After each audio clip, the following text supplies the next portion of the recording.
Mari kita membuat hidup kita berharga dengan berpikir etik secara serius.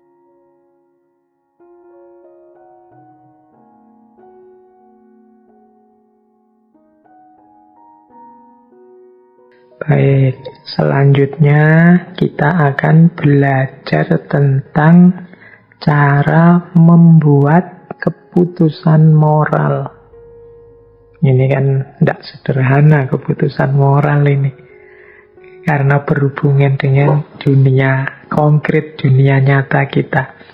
Saya lupa dulu, mungkin pernah saya bercerita tentang rumitnya keputusan moral ini. Kalau tidak salah di sesi pengantar etika, saya ceritakan tentang sulitnya mengambil keputusan moral seorang mahasiswa. Jadi ada ceritanya begini, yang dulu saya ilustrasikan. Ada seorang mahasiswa yang satu ketika pamit pada ayah ibunya. Jadi dia ini pamit ingin menghadiri pesta ulang tahun temannya. Nah, sebelum dia berangkat ke pesta ulang tahun temannya, bapaknya berpesan, "Nak, silahkan kamu hadiri pestanya temanmu, tapi jangan lupa nanti paling malam kamu harus sampai rumah jam 11. Jangan lebih dari itu. Kalau lebih nanti ada hukumannya." Nah, si anak ini dengan mempertimbangkan selama ini biasanya dan situasinya, dia siap. Pamitlah dia pada ayahnya, pada ibunya, berangkat menghadiri pesta ulang tahun temannya. Ternyata pestanya asik. Jam 10 ternyata juga sudah selesai. Anak muda ini senang. Tidak melanggar janji di hadapan ayahnya, karena pasti nanti sampai rumah sebelum jam 11. Tapi ketika dia mau pulang, dia lihat ada seorang temannya perempuan. Rumahnya jauh. Yang dia kalau malam-malam itu, jam 10 malam, pulang sendirian, mengkhawatirkan. Karena dia harus lewat daerah-daerah yang mungkin membahayakan. Nah, dilemalah mahasiswa ini. Saya harus pulang sekarang untuk memenuhi janji pada ayah, ataukah mengantarkan anak ini, teman ini? Karena kalau tidak diantarkan bahaya dia. Mana yang harus kita pilih? Akhirnya karena mikir bahaya, mungkin sebagian besar kita juga begitu, diantarkanlah teman putri ini, meskipun resikonya sampai rumah lebih dari jam 11. Beneran, sampai rumah lebih jam 11, setengah 12 baru nyampe rumah.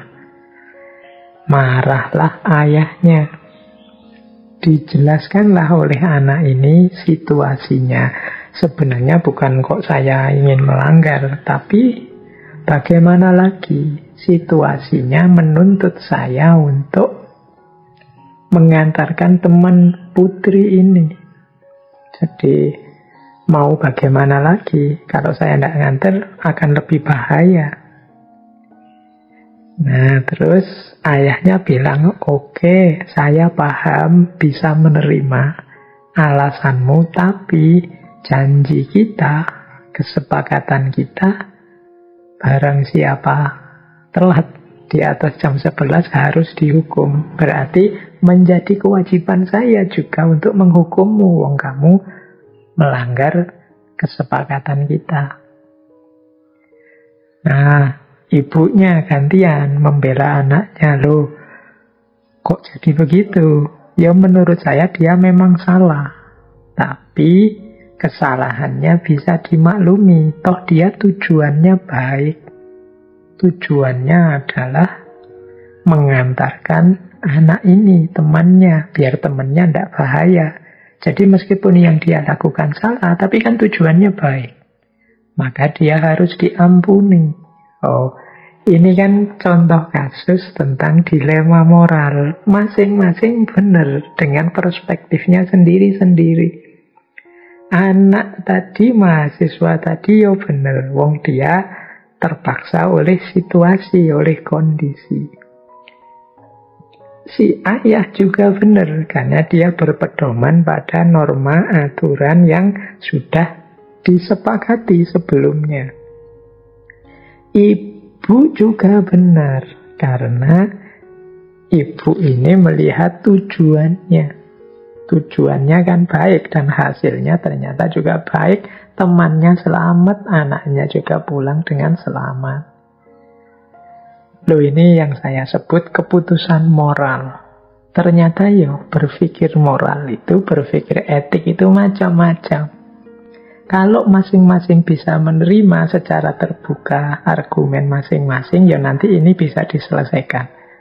Semuanya benar dan semuanya merasa benar, tapi semuanya punya pikiran yang terbuka, bisa disepakati mana tindakan yang akan diambil, maka aman.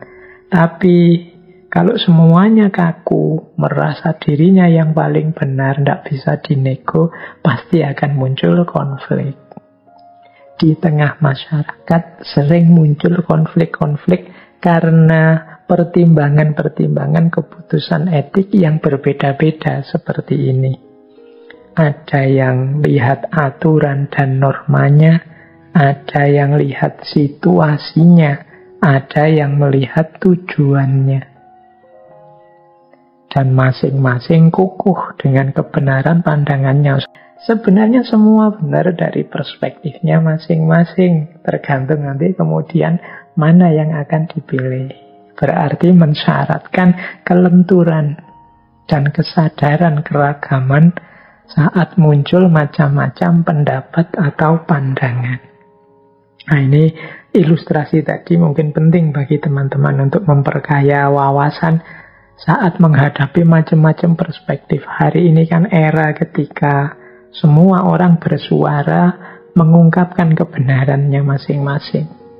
Bahkan banyak yang memaksakan kebenarannya pada orang lain karena menganggap, ini yang paling benar. Toh aku punya dasar, punya dalil, punya argumen. Dia tidak sadar bahwa orang lain juga menganggap pikirannya benar, dia juga punya dasar, punya dalil, punya argumen. Kalau masing-masing kokoh, kukuh, dan kaku dengan pendapatnya, biasanya terus muncul konflik-konflik.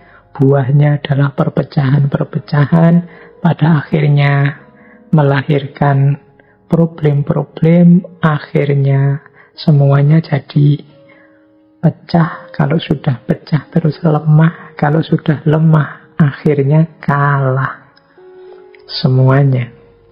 Baik, kita lanjutkan. Tadi saya sudah bilang mau menyampaikan cara membuat keputusan moral. Ini kalau tadi ilustrasinya, sekarang kita detailkan teori-teorinya. Yang pertama, untuk membuat keputusan moral itu ada model namanya utilitarianistic approach. Pendekatan utilitarian. Pendekatan utilitarian ini frameworknya tadi teleologis, melihat hasilnya. Utilitarian ini berarti melihat manfaatnya. Jadi manfaat yang paling besar seperti apa? Itu yang diambil. Nah, ini namanya keputusan utilitarianistik.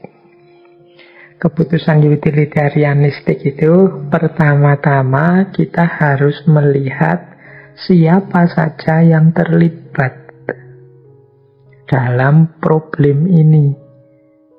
Keluargakah? Temankah, perusahaan-kah, masyarakat-kah, organisasi-kah, dan lain sebagainya. Jadi problem ini berhubungan dengan siapa saja. Nah, kemudian kita harus merangkai keputusan-keputusan yang mungkin diambil. Oh, solusinya mungkin ini, mungkin itu. Nah, itu kan solusi-solusi. Kalau sudah lengkap macam-macam solusi, baru kita urai. Kalau solusi ini tadi yang terlibat, itu kira-kira mendapat manfaat apa? Atau mendapat kerugian apa? Kalau saya ambil solusi ini, untuk keluarga ini agak menyakitkan, membuat mereka kecewa. Tapi untuk masyarakat akan menguntungkan. Ini untuk saya pribadi, ini agak menyusahkan. Tapi untuk organisasi, ini akan membahagiakan. Terus, kalau keputusan ini semuanya bahagia kecuali kelompok ini. Kalau keputusan itu semuanya rugi kecuali kelompok ini yang untung. Nah, ini namanya mengkalkulasi, menghitung siapa yang untung, siapa yang rugi. Kalau sudah, baru diputuskan. Keputusannya adalah pilihlah tindakan, pilihlah keputusan yang memberi keuntungan paling besar pada sebagian besar yang terlibat. Jadi yang untungnya paling besar dinikmati oleh sebagian besar.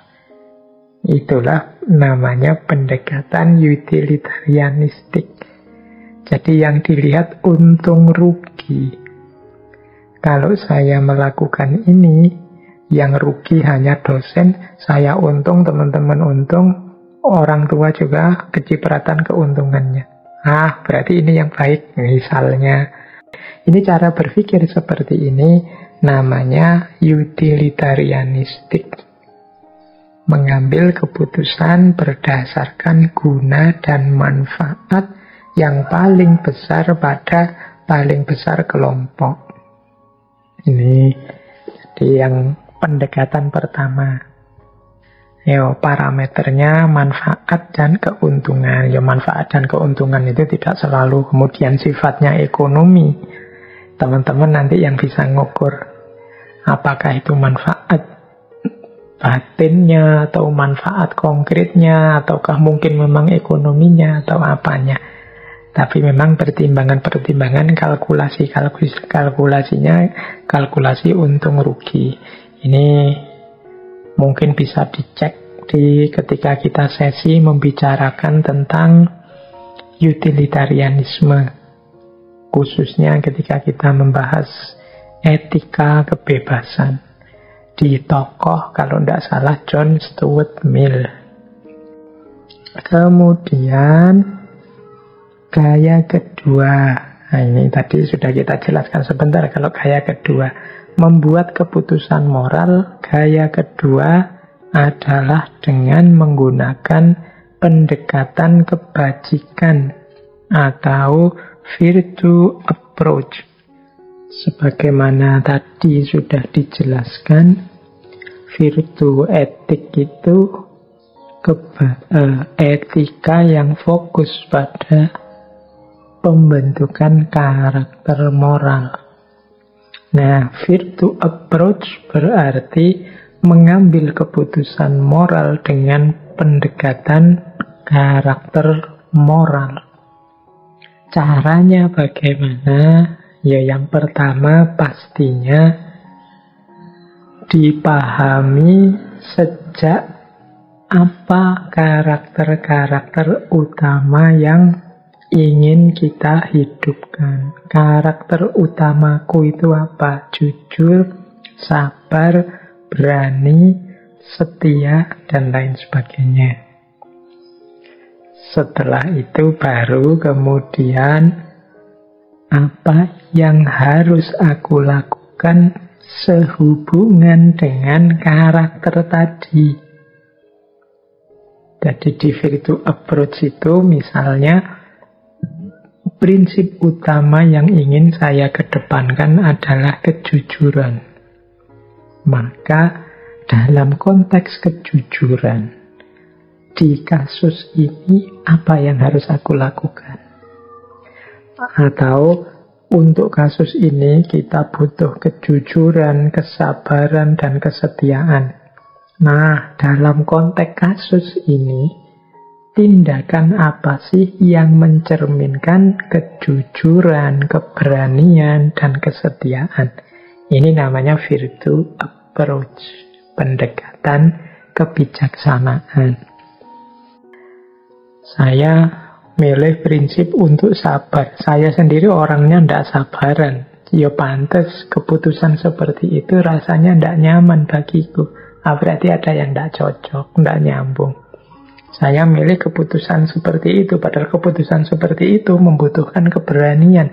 Keberanian bukan bagian dari karakter saya selama ini. Itu terus aku jadinya tidak nyaman.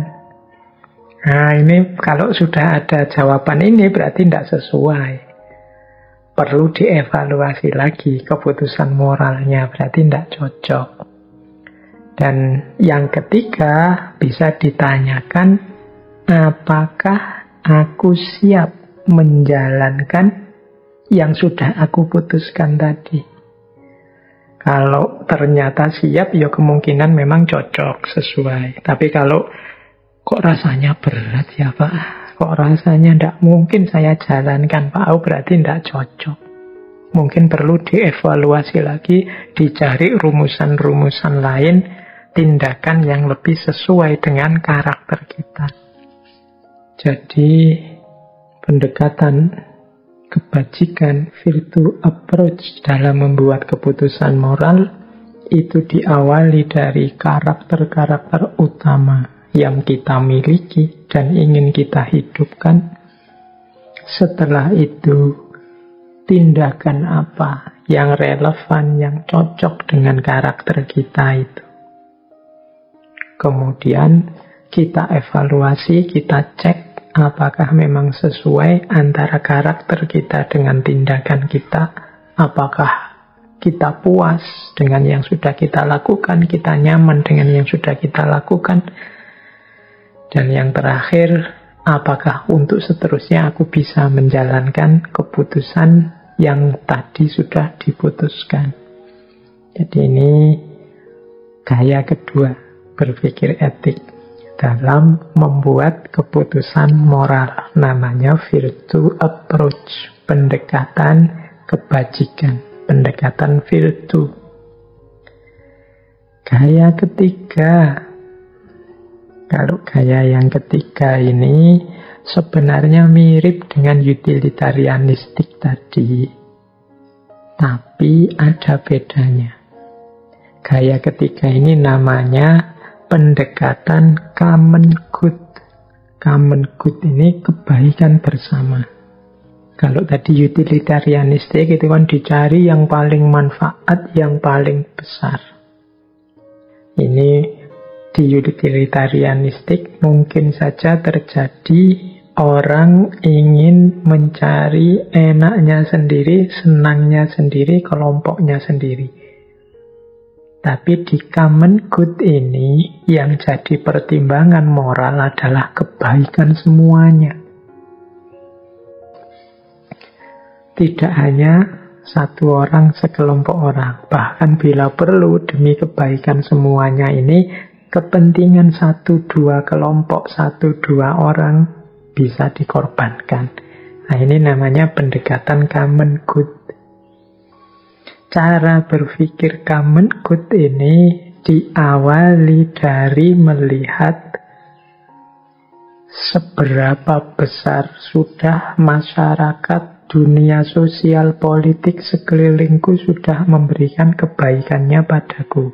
Kita dari masyarakat, dari pemerintahan, dari negara, di level apapun itu kan juga ada kebaikan-kebaikan yang kita terima. Mungkin keamanan, mungkin kenyamanan, mungkin fasilitas, dan lain sebagainya. Jadi dari sisi ini kita berangkat. Kemudian ya aku ini sudah banyak mendapat jasa dari luar diriku. Maka kalau bisa keputusan tindakan yang aku ambil ini memberi manfaat pada semua orang, pada masyarakat sekelilingku, pada lingkunganku, meskipun mungkin aku kesulitan, meskipun mungkin aku dapat susahnya, dapat sulitnya. Tidak masalah. Yang penting lingkunganku, masyarakatku, negaraku, bangsaku dapat untungnya, dapat baiknya. Nah, ini namanya common good. Jadi ketika kita memutuskan sesuatu, kita tidak melihat aku dapat apa, kelompokku dapat apa. Tapi fokus kita secara umum, masyarakat semuanya, negara semuanya, orang-orang sekelilingku semuanya, kira-kira dapat manfaat apa? Dapatkah mereka berkembang jadi lebih baik, lebih beruntung?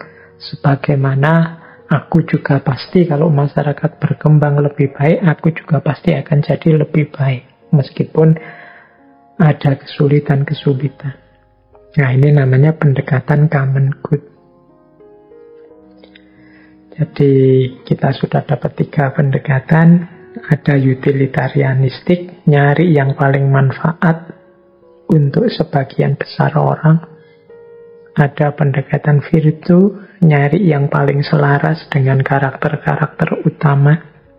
Ada pendekatan common good, yang lebih fokus pada kemanfaatan bersama, kebaikan bersama, bukan kebaikan 1-2 individu, 1-2 kelompok.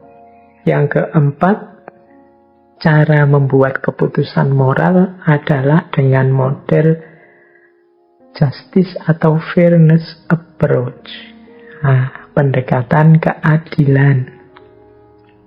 Pendekatan keadilan ini ya seperti tadi dijelaskan, keadilan itu adalah paradigma yang tidak memihak, tidak berat sebelah, tidak diskriminatif, tidak menyakiti.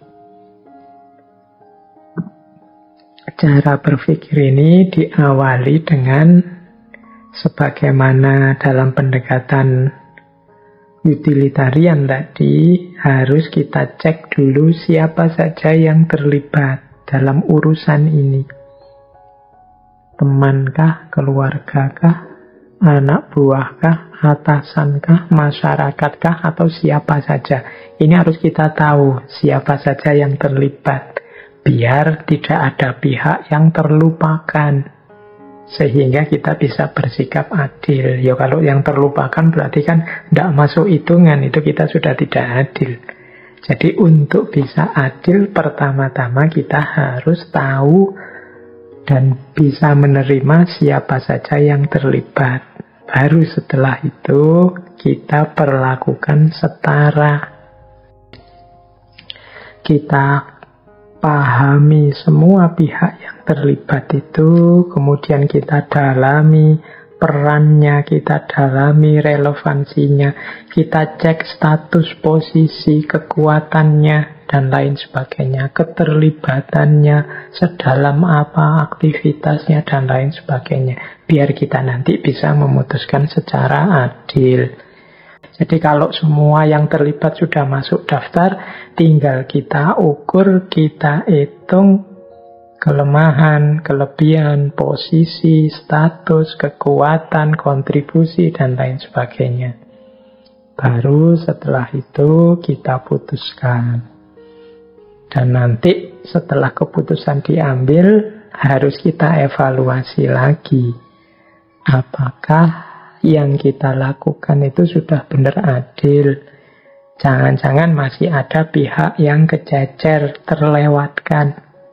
Ini aspek yang terakhir, evaluasi ini penting. Karena kadang-kadang kita itu merasa sudah adil, sudah serius ingin mewujudkan keadilan. Tapi ternyata buahnya tidak seperti yang kita bayangkan. Sehingga kadang-kadang kalau kita diingatkan orang terus marah, darah tingginya naik, padahal mungkin memang kita kelewatan membacanya. Kelewatan maksudnya terlewatkan membacanya, tidak teliti, ada pihak yang belum terlibat, atau pihak yang terlibat ini belum kita baca secara detail atau dalam kontribusinya, mungkin statusnya. Tidak kita pahami posisinya, sehingga kita jadinya tidak adil. Jadi untuk bisa menghidupkan pendekatan keadilan itu, kita harus tahu siapa saja yang terlibat, peran, status, posisi apa yang dimainkan. Kemudian setelah keputusan diambil, kita juga harus mau dan siap melakukan evaluasi-evaluasi. Biar kalau ada yang keliru, wong yo manusia itu tidak ada yang sempurna, apalagi dalam hal keadilan. Yo kita siap untuk lebih baik lagi, lebih baik lagi. Yang mengingatkan juga begitu, tidak perlu harus pakai marah-marah, pakai merusak-merusak atau melakukan hal yang justru kontraproduktif. Hanya karena 1-2 kesalahan kecil bukan berarti kemudian melakukan tindakan yang merusak semuanya, menghancurkan semuanya. Ada yang memang cukup diperbaiki, beberapa yang keliru-keliru diluruskan saja. Ada yang harus didekonstruksi, diatur ulang strukturnya. Tidak harus semuanya didestruksi, dihancurkan. Yang kita butuhkan mungkin perbaikan, bukan penghancuran dan penggantian. Seringkali seperti itu. Yuk, itulah gunanya evaluasi. Yang dievaluasi juga jangan tipis telinganya, jangan mudah tersinggung, mudah marah, apalagi tidak mau dikritik. Yang tidak mau dikritik itu biasanya tidak bisa lagi berkembang jadi lebih baik. Nah, itulah makanya kita penting belajar membuat keputusan moral yang adil. Yang kelima, ada pendekatan hak atau right approach. Jadi keputusan moral dengan pendekatan hak atau right ini, itu yang pertama-tama dilihat adalah apa hakku, apa hakmu, apa hak dia. Jadi siapa saja yang terlibat, kemudian kita pahami hak-haknya, kemudian kita ambil keputusan yang mendukung hak-hak itu atau yang tidak menabrak atau melanggar hak-hak itu. Jadi keputusan right approach ini adalah silahkan mengambil keputusan apapun asal tidak nabrak haknya orang lain, asal tidak menghalangi orang memenuhi haknya atau mengambil haknya. Ini namanya right approach, keputusan moral. Setiap orang punya hak hidup, hak berpendapat, hak beragama, hak pendidikan. Ini kan hak-hak. Kemudian kita ingin mengambil keputusan. Perhatikan hak tadi.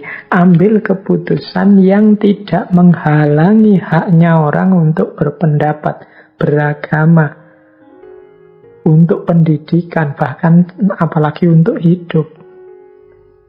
Jadi kalau keputusan kita kok nabrak hak-haknya orang lain, ya berarti termasuk keputusan yang tidak bermoral. Karena di antara prinsip moral itu adalah right hak. Jadi berarti apa? Ya nanti setelah kita ambil keputusan, mari kita evaluasi. Jangan-jangan keputusan kita itu mengambil haknya orang lain. Itu contoh bagaimana mengambil keputusan moral dari sudut pandang pendekatan hak atau right approach. Jadi kita sudah belajar cara berpikir etik, memutuskan secara etik dengan 5 pendekatan. Yang pertama utilitarianistik, yang kedua virtue, yang ketiga common good, yang keempat justice, dan yang kelima right. Nah, secara umum nanti akhirnya berpikir etik itu harus kita perhatikan tahapan-tahapan level-levelnya. Sekarang kita bahas tahap-tahap berpikir etik. Yang pertama, untuk bisa berpikir etik yang baik adalah kita harus punya fakta yang lengkap. Jadi jangan diputuskan dulu kalau ada kemungkinan data kita kurang. Kumpulkan dulu data secara lengkap. Kalau dalam ilmu mantek itu ada istilah jamik dan manik.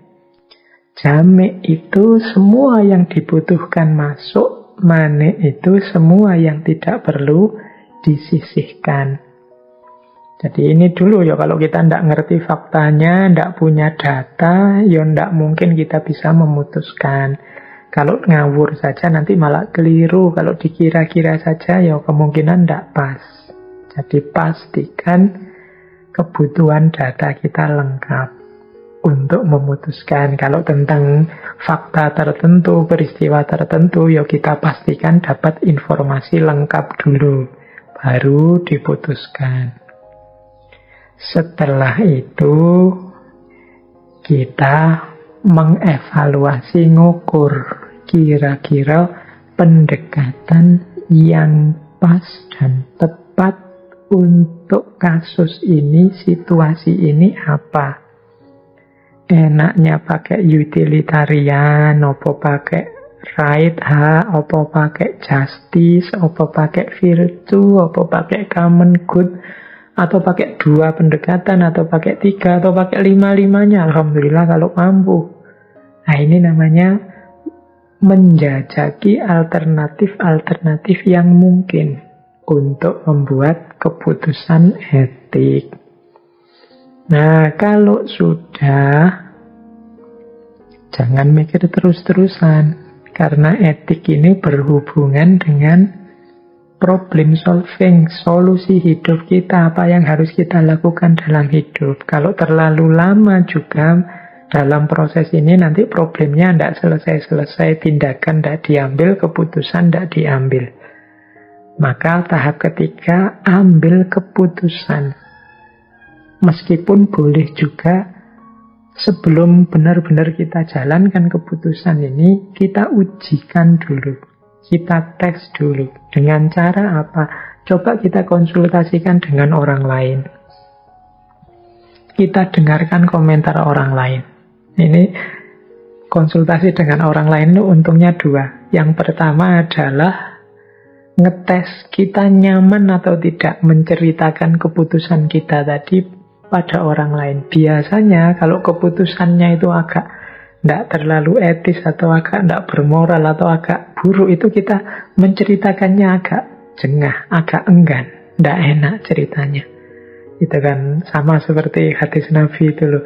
Al-ismu mahaka fi sodrika wa karihta ayat toli'a alaihin nas. Dosa itu apa yang ada getar di hatimu yang kalau diceritakan pada orang lain, engkau merasa tidak suka, enggan. Jadi orang tahu kita akan melakukan itu kita tidak suka. Itu kemungkinan sesuatu yang buruk atau jelek. Kita harus evaluasi lagi. Dan yang kedua tentunya ya kita dengarkan komentar orang itu. Nah, ini kalau kita sudah nyaman ceritanya ya kemungkinan positif. Kemudian kita dengarkan tanggapannya beliau. Oh, menurut saya bla bla bla bla. Ini namanya menguji keputusan kita. Kalau sudah kita putuskan dan mungkin sedikit-sedikit sudah kita uji, baru kita laksanakan. Jadi kita jalankan yang sudah diputuskan. Jangan berhenti di keputusan saja, berhenti di niat saja. Harus juga kita jalankan, wong itu kebaikan. Kalau tidak kita hidupkan, ya kualitas hidup kita tidak meningkat, problem-problemnya tidak selesai. Cuma menjalankan keputusan tadi bukan tahap final. Tahap finalnya itu adalah evaluasi lagi. Sudah saya jalankan seperti keputusan yang diambil. Nah sekarang sudah cocok tidak sih hasilnya dengan yang diharapkan? Kira-kira memang sudah pas apa belum? Kira-kira kalau seandainya saya ulang, apakah memang keputusannya masih seperti ini? Ada situasi yang berubah enggak? Ada data baru enggak? Ada perkembangan-perkembangan baru enggak? Nah, ini evaluasi. Jadi kita enggak bisa hanya pokoknya tadi sudah dipertimbangkan matang, sudah dijalankan, ya selesai. Wong kita manusia enggak sempurna. Maka yuk setelah kita jalankan pun kita ambil waktu untuk melakukan evaluasi. Siapa tahu ada yang meleset, siapa tahu ya benar sih keputusan itu dulu, tapi sekarang ada situasi yang berubah yang juga harus kita pertimbangkan. Nah, inilah tahapan-tahapan berpikir etik yang menurut saya penting untuk kita perhatikan step-stepnya, biar tidak asal, biar tidak hanya mengandalkan insting secara alamiah saja. Latihan hidup secara tertib dan sadar. Seperti kata Sokrates kan, hidup yang tidak diuji itu hidup yang tidak ada harganya. Mari kita membuat hidup kita berharga dengan berpikir etik secara serius, sehingga kita mengambil keputusan itu berarti keputusan yang sadar, keputusan yang kita pahami benar apa dan mengapanya. Saya ingin menutup diskusi kita malam hari ini tentang problem berpikir etik ini dengan 3 cara berpikir etik yang mungkin harus didiskusikan lebih panjang lebar karena tidak cukup waktu kita untuk membahasnya secara singkat, ya di lain waktu. Yaitu 3 isu, ya malam hari ini saya sebutkan pancingannya saja, definisi umumnya saja. Yang pertama adalah tentang relativisme etik. Yang kedua adalah tentang altruisme. Kemudian yang ketiga adalah tentang egoisme. Jadi relativisme, altruisme, egoisme. Relativisme itu pandangan bahwa semua prinsip moral itu sifatnya relatif. Tidak ada yang pasti. Baik buruk itu tergantung kepada rujukannya.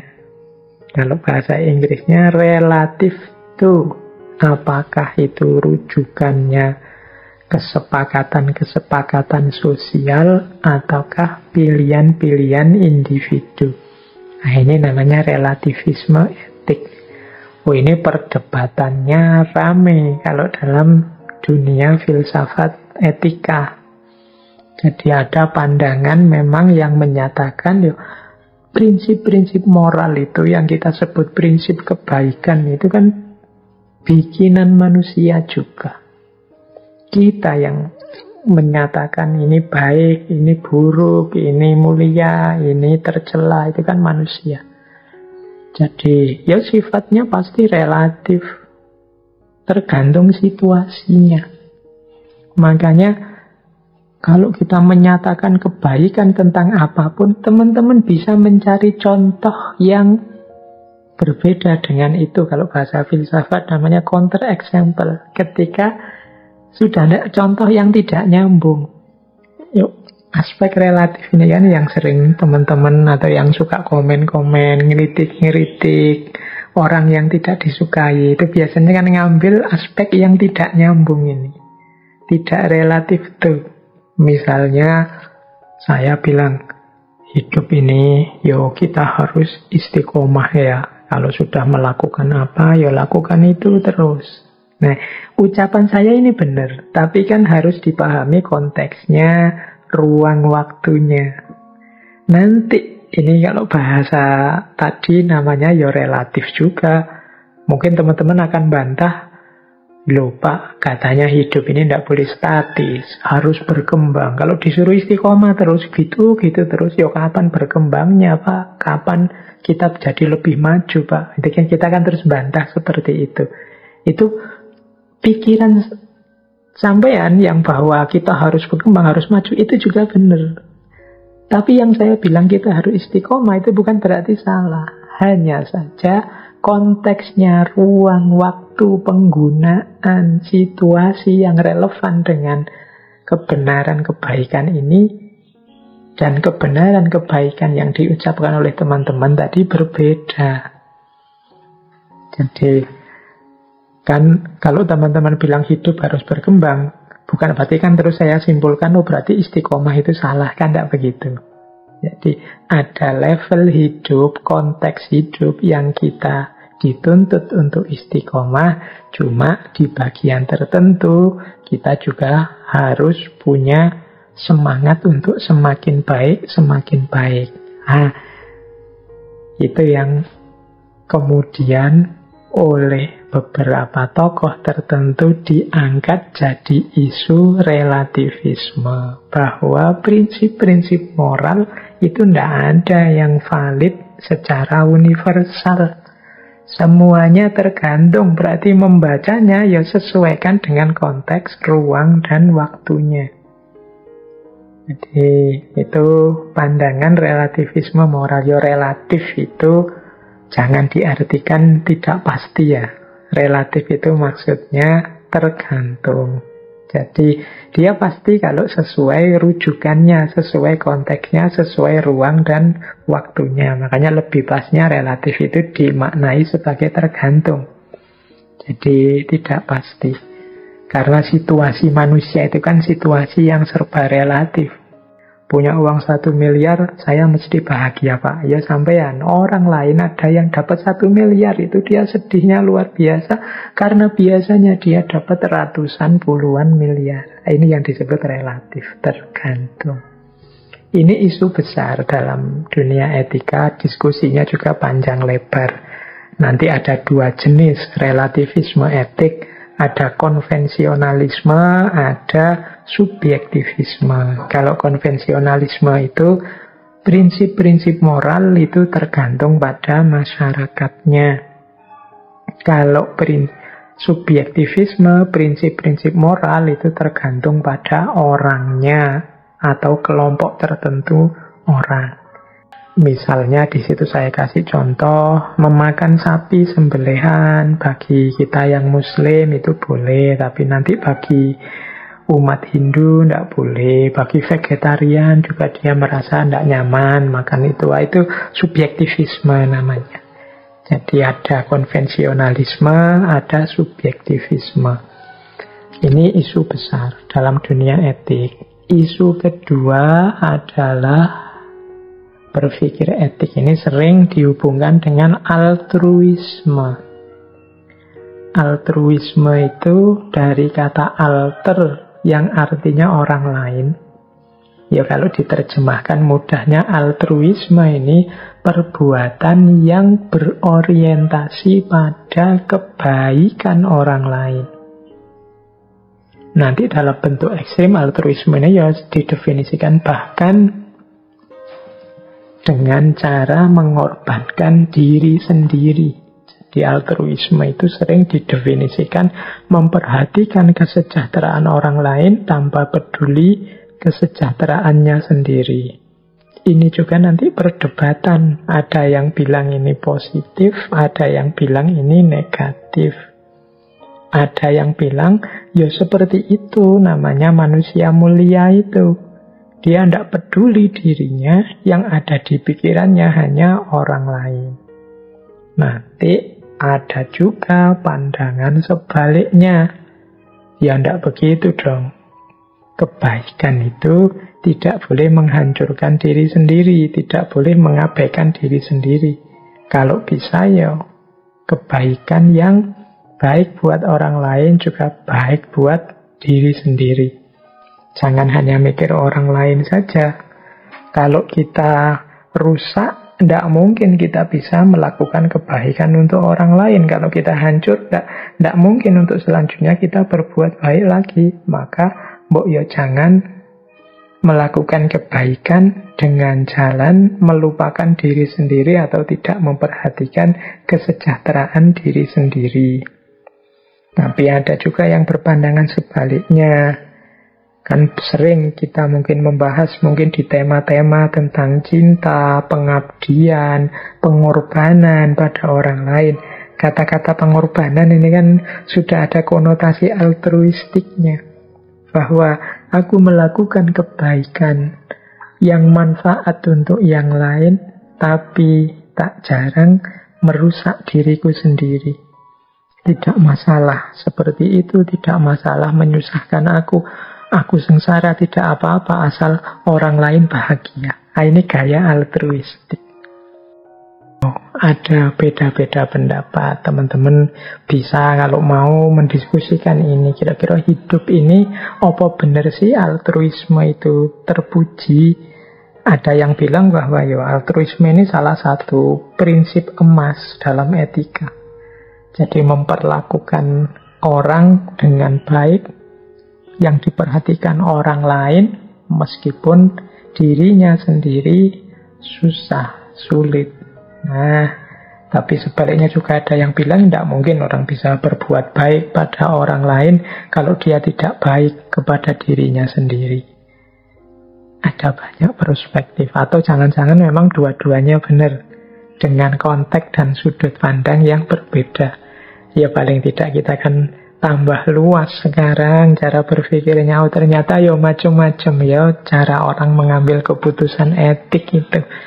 Aku tidak boleh lagi menang-menangan merasa perspektifku yang paling benar.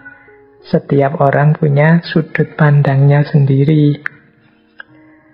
Nah, yang terakhir dari 3 isu yang saya sebut tadi yaitu egoisme etis.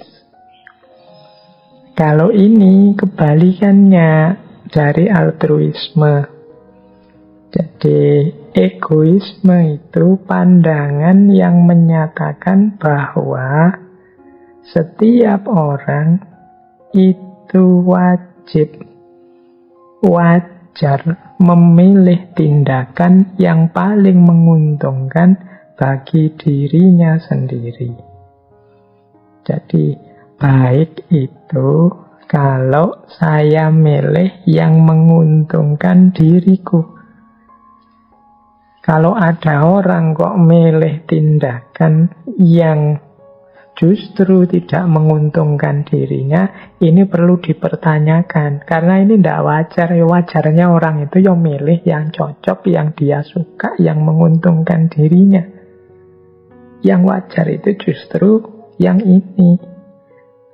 Kok ada pandangan yang menuntut kita milih yang menyusahkan kita seperti altruisme tadi, itu pandangan yang tidak wajar. Nah ini perspektif seperti ini berasal dari kelompok paham namanya egoisme etis. Jadi setiap orang silahkan nyari yang dia suka, nanti yang dia seneng. Nanti ini turunan-turunannya banyak. Yang termasuk di depan tadi dijelaskan, misalnya gaya-gaya utilitarianistik yang modelnya hedonistik, misalnya orang yang nyari seneng-senengnya sendiri. Wong yo hidup di dunia ini sekali, ngapain sih nyari susah, yuk milih yang seneng-seneng saja. Nah ini gaya berpikir egoisme etik. Nanti keuntungan dari egoisme etis ini ada yang jenisnya act selfishly, ada act in our self-interest. Jadi act selfishly itu sudah pokoknya milih yang menurutku menguntungkan. Sejak awal memang dipilih yang menurutku menguntungkan. Ada yang act in our self-interest. Kalau ini hasilnya. Jadi mungkin yang saya pilih itu bukan sesuatu yang sejak awal menguntungkan diriku, tapi di akhir ternyata menguntungkan diriku. Nah ini sesuai kebutuhanku, sesuai kepentinganku. Ini melihat konsekuensinya. Jadi ini pandangan tentang egoisme etis, lawan dari altruisme. Apakah egoisme etis ini baik? Ada baiknya, ada juga tidaknya. Tergantung nanti kita memahami konteks-konteksnya. Dalam hal tertentu mungkin ya orang itu wajar ingin milih yang dia suka, yang menguntungkan dirinya, yang menyenangkan dirinya. Tapi berlebihan di sini jadi tidak wajar. Jadinya negatif. Akhirnya sama sekali tidak peduli orang lain. Altruisme juga begitu. Sampai level tertentu ini mulia. Tapi kalau berlebihan, bahkan sampai menghancurkan dirinya sendiri, ya dari mulia bisa jadi masalah. Persis seperti problem relativisme etik tadi. Tergantung cara kita menempatkan, memposisikan. Nah, kalau problemnya kemudian menempatkan, memposisikan, ini ada hubungannya dengan yang selama ini kita kaji, yaitu menemukan kebijaksanaan. Satu titik yang pas, cocok, sesuai antara keputusan yang kita ambil dengan situasi, kondisi, ruang, dan waktunya. Mungkin sekali-sekali kita perlu memahami sesuatu secara relativistik, melihat itu menurut siapa, dihubungkan dengan apa, tergantung pada apa. Sekali-sekali kita mungkin juga perlu bersikap altruistik demi kebaikan orang banyak. Kita milih susah sebentar, sulit sebentar. Yang penting manfaatnya bisa dinikmati banyak orang. Tapi juga jangan lupa mungkin ada momen-momen kita perlu bersikap egoistik untuk diri kita. Nyari seneng sebentar, nyari untung sebentar, dan lain sebagainya. Ini formula-formula kapan kita egoistik yang positif, kapan kemudian dia berubah jadi negatif. Kapan altruisme masih mulia, kapan dia sudah berkonotasi negatif. Relativisme juga begitu. Ini sebenarnya sepenuhnya tergantung pada kemampuan kita membaca situasi, membaca diri kita, memahami situasi-situasi kita. Itulah gunanya kita berpikir etik.